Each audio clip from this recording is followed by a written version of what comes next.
Hey everyone, welcome back to my channel. और आज हम आपके एंट्रेंस के पॉइंट ऑफ व्यू से वन लाइनर कुछ इंपॉर्टेंट क्वेश्चंस करने वाले हैं। तो विश्व में माउंट एवरेस्ट पर चढ़ने वाली प्रथम महिला कौन थी? तो इसका जो आंसर है वो है जापान की जुनको तबाई। पीलिया किस अंग का रोग है? तो ये लीवर का रोग है, ठीक है, यकृत लीवर। द्रव सभी दिशाओं में समान दाब पारित करता है, यह कथन किस नियम से संबंधित है? तो इसका जो आंसर है वो है पास्कल का नियम। आगे है क्लोरोफिल का खनिज घटक क्या है? तो मैग्नीशियम इसका आंसर है। एलपीजी गैस में क्या होता है? तो ये बहुत बार पूछा भी जाता है, तो ब्यूटेन इसका आंसर है। किसने सर्वप्रथम अशोक के अभिलेखों को पढ़ा? ये तो रटा हुआ होगा सबको, तो इसका जो आंसर है वो है जेम्स प्रिंसेप। किस बौद्ध भिक्षु के प्रभाव में अशोक ने बौद्ध धर्म को ग्रहण किया? तो उपगुप्त इसका नाम है। कौन सा मुगल बादशाह अशिक्षित था? अकबर इसका आंसर है, और ये पूछा भी गया है कई बार। अमृतसर शहर की स्थापना किसने की? गुरु रामदास जी ने। अच्छा, यहाँ पे एक क्वेश्चन पूछती हूँ। मैंने अभी रिसेंटली न्यूज़पेपर में पढ़ा था कि जो सिख धर्म है इसके अंदर जो लंगर की व्यवस्था है वो कौन से जो इनके देव थे, जो गुरु थे, तो कौन से गुरुदेव थे जिन्होंने इसकी जो शुरुआत की थी? तो वो प्लीज़ आप उनका नाम मुझे कमेंट सेक्शन में बताएंगे, ठीक है। तो और प्लीज़ आंसर कर दीजिए, कमेंट सेक्शन में आंसर करते रहिएगा, बहुत लोग करते भी हैं, तो मुझे भी लगता है कि हाँ आप लोग वीडियोस देख रहे हैं और कहीं ना कहीं एक कनेक्शन बिल्डअप होता है, तो इसलिए मैं बीच बीच में क्वेश्चंस आपसे पूछ लेती हूँ। उसके बाद है गदर पार्टी का संस्थापक कौन था? तो इसका जो आंसर है लाला हरदयाल जी, और ये भी कई बार पूछा गया है। इसके अलावा सिख इतिहास में लंगर प्रथा किसने शुरू की थी? यह तो आंसर यहीं आ गया है। हाँ, तो इसका जो आंसर है गुरु अंगद देव जी ने जो है लंगर प्रथा शुरू की थी, तो आंसर आपको यहीं मिल गया, आंसर देने की आवश्यकता नहीं है। उसके बाद है सबसे प्राचीन वेद कौन सा है? ऋग्वेद, सबको पता ही है। किस सल्तनत ने अपनी राजधानी दिल्ली से दौलताबाद स्थानांतरित की थी? मोहम्मद बिन तुगलक, बहुत बार पूछा जाने वाला प्रश्न है। प्रथम पंचवर्षीय योजना कब प्रारंभ हुई? तो 1951 में हुई थी। चीनी यात्री हेनसुआंग ने किस विश्वविद्यालय में अध्ययन किया? तो नालंदा विश्वविद्यालय में इन्होंने अध्ययन किया था। कौन सा रक्त समूह सर्वदाता कहलाता है? कि जो कौन सा ब्लड ग्रुप है जो सबको ब्लड डोनेट कर सकता है? तो ब्लड ग्रुप ओ। उसके बाद है मनुष्य के शरीर में कितनी हड्डियां होती है? 206 होती है। सूर्य के प्रकाश से कौन सा विटामिन प्राप्त होता है? विटामिन डी, सबको पता ही है। मादा एनाफिलिस मच्छर के काटने से कौन सा रोग होता है? मलेरिया, बहुत इंपॉर्टेंट क्वेश्चन है। टेलीफोन का आविष्कार अलेक्जेंडर ग्राहम बेल ने किया था। प्रकाश की गति कितनी होती है? तो प्रकाश की गति होती है हमारी इकाई, दहाई, सैकड़ा, हज़ार, 10,000, लाख, ठीक है, 3 लाख किलोमीटर प्रति सेकेंड। उसके बाद है हमारा सूर्य पृथ्वी सूर्य का चक्कर लगाती है, यह सबसे पहले किसने बताया था? ये बताया था कोपर्निकस ने। प्रकाश वर्ष का संबंध किससे है? खगोलीय दूरी से है प्रकाश वर्ष का संबंध, ये एक दूरी नापने का पैमाना है। स्वर्ण मंदिर कहाँ है? अमृतसर में, ये सबको पता ही है। और स्वर्ण मंदिर मंदिर नहीं है, गुरुद्वारा है, ये भी सबको पता ही होगा। चार मीनार हैदराबाद में है, कुतुब मीनार दिल्ली में है, गेटवे ऑफ इंडिया मुंबई में है, इंडिया गेट नई दिल्ली में है, अपना ताजमहल आगरा में है। और आज़ाद हिंद फौज की स्थापना कहाँ हुई थी? तो ये सिंगापुर में हुई थी, ठीक है। किसने की थी? ये आप लोग मुझे बताएंगे कमेंट सेक्शन में। शिक्षक दिवस 5 दिसंबर को सितंबर को मनाया जाता है। किसके जन्म दिवस के रूप में मनाया जाता है? ये आप लोग मुझे कमेंट करेंगे। और आप लोग टीचर बनने जा रहे हैं तो ऑब्वियसली आपको ये चीज़ पता होगी। किस खेल दिवस कब मनाया जाता है? 29 अगस्त को, बहुत इंपॉर्टेंट क्वेश्चन है, कई बार पूछा भी गया है एंट्रेंस में। किसके जन्म दिवस को खेल दिवस के रूप में मनाया जाता है? मेजर ध्यानचंद जी के जन्म दिवस को खेल दिवस के रूप में मनाया जाता है। विश्व पर्यावरण दिवस 5 जून को मनाया जाता है। करो या मरो, महात्मा गांधी जी ने नारा दिया था। जय हिंद का नारा नेताजी सुभाष चंद्र बोस। दिल्ली चलो, नेताजी सुभाष चंद्र बोस। वेदों की ओर लौटो, दयानंद सरस्वती जी। और इसको याद करने की ट्रिक मैंने आपको पिछली वीडियो में बताई थी, अगर आपने वो वीडियो नहीं देखी है तो प्लीज़ आप देख लेना। इनकलाब जिंदाबाद का नारा भगत सिंह जी ने दिया था। तुम मुझे खून दो मैं तुम्हें आज़ादी दूंगा, ये नेताजी सुभाष चंद्र बोस जी का दिया हुआ नारा है। आराम हराम है, ये जवाहरलाल नेहरू जी ने कहा था। जय जवान जय किसान, ये लाल बहादुर शास्त्री जी ने कहा था। मारो फिरंगी को, ये मंगल पांडे जी का दिया हुआ नारा है। सरफरोशी की तमन्ना अब हमारे दिल में है, देखना है जोर कितना बाजे का दिल में है, तो ये नारा राम प्रसाद बिस्मिल ने दिया था। भारत का नेपोलियन समुद्रगुप्त जी को कहा जाता है। सती प्रथा के अंत में सबसे अधिक प्रयास किस समाज सुधारक का रहा है? राजा राजमोहन राय। इम्पॉर्टेंट क्वेश्चन है और सबको पता ही होगा ये। रामकृष्ण मिशन की स्थापना किसने की थी? स्वामी विवेकानंद जी ने रामकृष्ण मिशन की स्थापना की थी। महात्मा गांधी का जन्म दिवस किस तिथि को मनाया जाता है? 2 अक्टूबर को। उनका सन बताएंगे आप लोग कमेंट सेक्शन में कि उनका जन्म कब हुआ था, मतलब 2 अक्टूबर को हुआ था, बट आप लोग मुझे सन बताएंगे। महात्मा गांधी का पूरा नाम क्या है? मोहनदास करमचंद गांधी। गांधी जी को महात्मा की उपाधि रविंद्रनाथ टैगोर जी ने दी थी। माई एक्सपेरिमेंटल विद ट्रुथ, तो ये महात्मा गांधी जी की लिखी हुई पुस्तक है। भारत का सर्वोच्च नागरिक सम्मान कौन सा है? भारत रत्न। फिल्म के क्षेत्र में दिया जाने वाला सर्वोच्च भारतीय पुरस्कार है दादा साहेब फाल्के पुरस्कार। भारत का सर्वोच्च वीरता पदक का नाम है परमवीर चक्र, और ये क्वेश्चंस पूछे जाते हैं। ये जो चक्र है और ये पुरस्कार हैं ये पूछे जाते हैं, तो इनको थोड़ा सा एक बार रिवाइज कर लेना। भारत का शेक्सपियर कालिदास जी को कहा जाता है। कंप्यूटर का पिता चार्ल्स बेबेज को बोलते हैं। अंतरिक्ष में जाने वाले प्रथम व्यक्ति कौन थे? यूरी गागरिन, जो कि रूस के थे। चंद्रमा पर कदम रखने वाले पहले नील आर्मस्ट्रॉन्ग थे, सबको पता ही होगा। अंतरिक्ष में जाने वाले प्रथम भारतीय कौन थे? राकेश शर्मा। प्रथम भारतीय उपग्रह का नाम क्या है और इसे कब छोड़ा गया? तो आर्यभट्ट इसका आंसर है, जो कि 1975 में छोड़ा गया था। कहाँ से छोड़ा गया था ये आप लोग मुझे कमेंट सेक्शन में बताएंगे। उसके बाद नेक्स्ट है हमारा, संयुक्त राष्ट्र के वर्तमान महासचिव कौन है? बान की मून।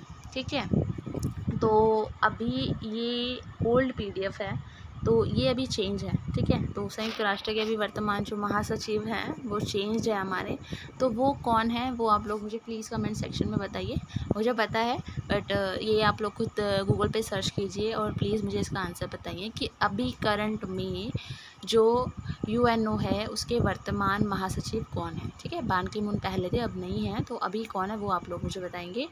उसके बाद हमारा नेक्स्ट क्वेश्चन है, अंतर्राष्ट्रीय महिला दिवस 8 मार्च को मनाया जाता है। घेंगा रोग आयोडीन की कमी से होता है। कौन सी ग्रंथि इंसुलिन स्रावित करती है? तो अग्नाशय इसका आंसर है। नेक्स्ट है, डूरंट कप जो है ये फुटबॉल से संबंधित है, फुटबॉल के उसमें मिलता है जीतने पर, और ये बहुत इंपॉर्टेंट क्वेश्चन है। भारत का सबसे बड़ा बांध हीराकुंड बांध, आप इसको ऐसे याद कर लो कि हीरा सबसे कॉस्टली होता है, तो सबसे बड़ा बांध, इस तरीके से इसको आप कनेक्ट करके याद कर सकते हो। संविधान की 8वीं अनुसूची में कितनी भारतीय भाषाओं को मान्यता दी गई है? तो इसका जो आंसर है वो है 22। चीन की मुद्रा युआन है, यान नहीं है, ये युआन है। ठीक है, रेड क्रॉस के संस्थापक कौन है? हेनरी डेनॉल्ट।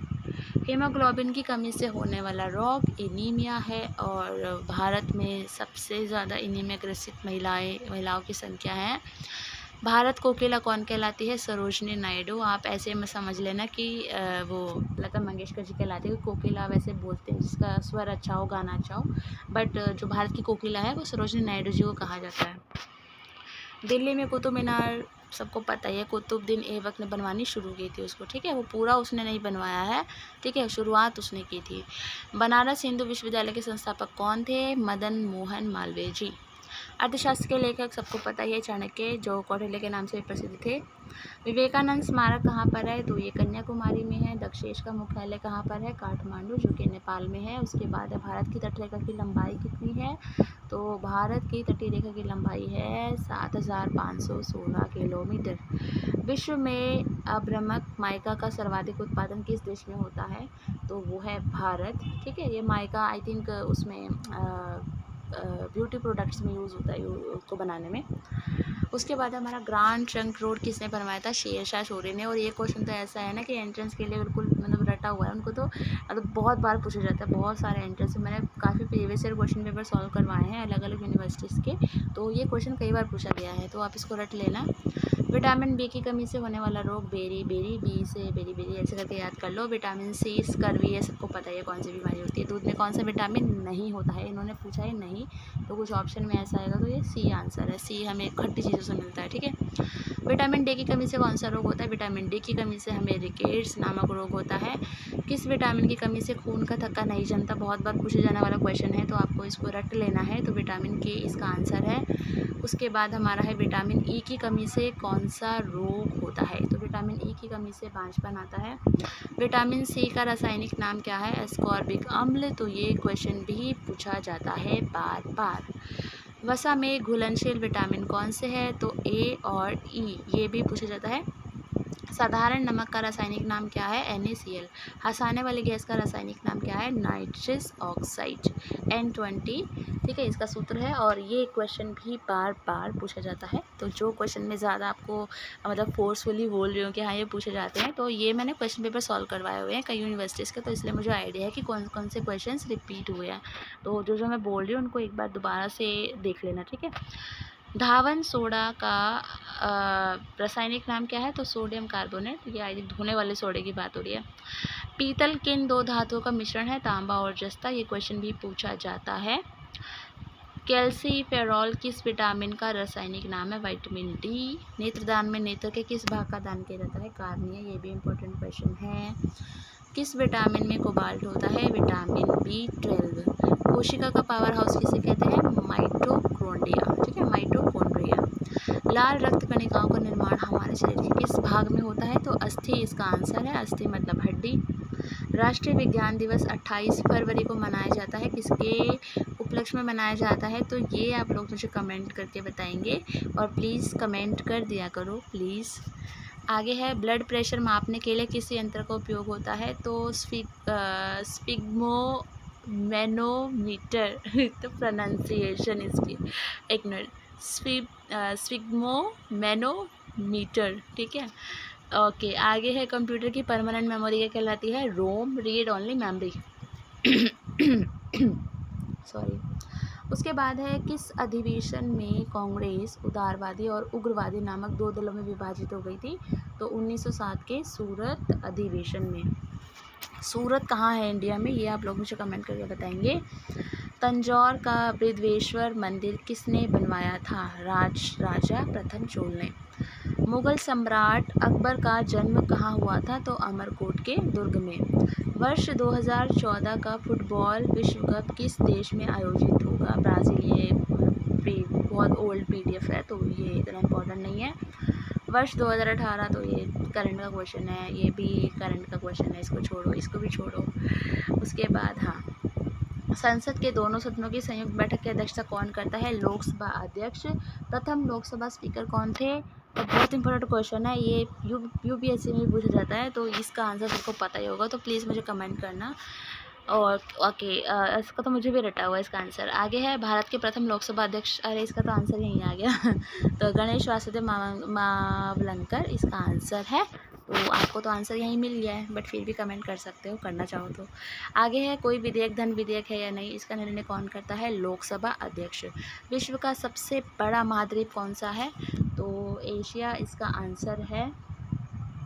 हैदराबाद किस नदी पर बसा है? तो मूसी नदी पर बसा है। विश्व में चांदी का सबसे बड़ा उत्पादक देश कौन सा है? मैक्सिको। कौन सा है? मैक्सिको। क्षेत्रफल के अनुसार विश्व का सबसे छोटा देश कौन सा है? Vatican city. बहुत इंपॉर्टेंट क्वेश्चन है, पता होना चाहिए और पूछा भी जाता है। स्वेज नहर किन दो सागरों को जोड़ती है? भूमध्य सागर और लाल सागर। उसके बाद हमारा है, भारत में संविधान सभा गठित करने का आधार जो तय किया था वो कैबिनेट मिशन योजना 1946 के। ठीक है, संविधान के गठन की मांग सर्वप्रथम 1895 में किस व्यक्ति ने की थी? तो बाल गंगाधर तिलक इसका आंसर है। उसके बाद है, संविधान सभा में देशी रियासतों के कितने प्रतिनिधि थे? तो 70 इसका आंसर है। संविधान सभा में किस देशी रियासत के प्रतिनिधि ने भाग नहीं लिया? तो इसका जो आंसर है वो है हैदराबाद। BR अम्बेडकर कहाँ के संविधान सभा में निर्वाचित हुए? तो इसका जो आंसर है बंगाल है। और आप लोग मुझे कमेंट सेक्शन में बताएंगे कि अम्बेडकर जी का जन्म कहाँ हुआ था। ठीक है, संविधान सभा का संवैधानिक सलाहकार किसे नियुक्त किया गया था? तो BN राव इसका आंसर है। देन उसके बाद हमारा नेक्स्ट क्वेश्चन है, संविधान सभा की प्रारूप समिति का गठन कब हुआ था? 29 अगस्त 1947। और इसके मतलब वो कौन थे, क्या बोलते हैं, प्रारूप समिति के अध्यक्ष कौन थे? तो वो आप लोग मुझे कमेंट करके बताएंगे। तो ये कुछ इंपॉर्टेंट क्वेश्चंस थे, होप आपके एग्ज़ाम के लिए ये हेल्पफुल रहे। और वीडियो अच्छी लगी हो तो प्लीज़ लाइक कर देना, और नए हो तो सब्सक्राइब कर लेना। और अगर किसी की हेल्प करना चाहते हो, वैसे तो सब पढ़ ही रहे हैं, बट फिर भी अगर अपने दोस्तों की हेल्प करना चाहते हो तो इस वीडियो को प्लीज़ प्लीज़ प्लीज़ शेयर कर देना। सो थैंक यू, और नेक्स्ट वीडियो में जल्दी अपलोड कर दूँगी।